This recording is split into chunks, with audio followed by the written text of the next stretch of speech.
ఉంటాడో స్నేహితుడు. ఏరా అంటూ మావా అంటూ బావా అంటూ ఏదో అంటూ ఏదేమైనా నీతో ఉంటూ ముందడుగేద్దాం పదరా అంటూ 1/2 కష్టాల్లో కలిసి పంచుకునేందుకే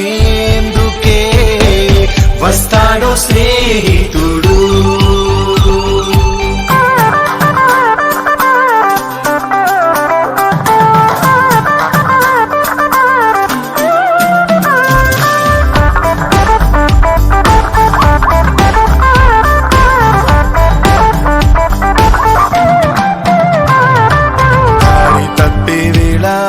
గమ్యం చూపేవాడు, గమ్యం చేరుకునేలా చేయూతిచ్చేవాడు, విజయం పొందిన వేళ నవ్వులు చిందేవాడు, ఓటమి ఎదురైనప్పుడు వదిలి వెళ్ళని వాడు.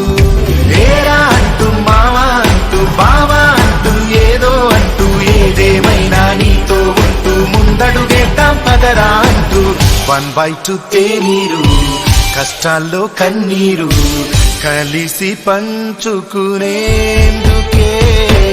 వస్తాడో స్నేహితుడు.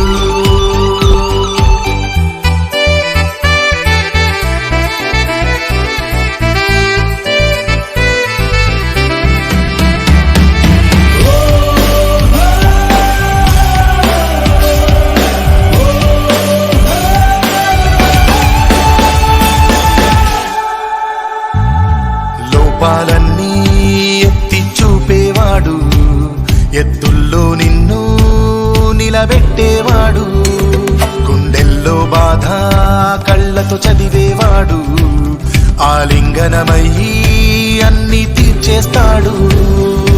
ఏరా అంటూ మావా అంటూ బావా అంటూ ఏదో అంటూ ఏదేమైనా నీతో ఉంటూ ముందడుగేద్దాం పదరా అంటూ 1/2 తేనీరు కష్టాల్లో కన్నీరు కలిసి పంచుకునేందుకే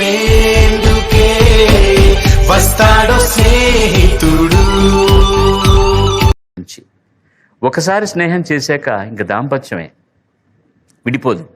స్నేహం చేశాక అవతల వాళ్ళలో మీకు చాలా తప్పులు కనపడతాయి, చాలా ఇబ్బందులు కనపడతాయి. చేతనైతే మార్చడానికి ప్రయత్నించండి, చేత కాకపోతే భరించండి. స్నేహితాన్ని మాత్రం కట్ చేయకండి.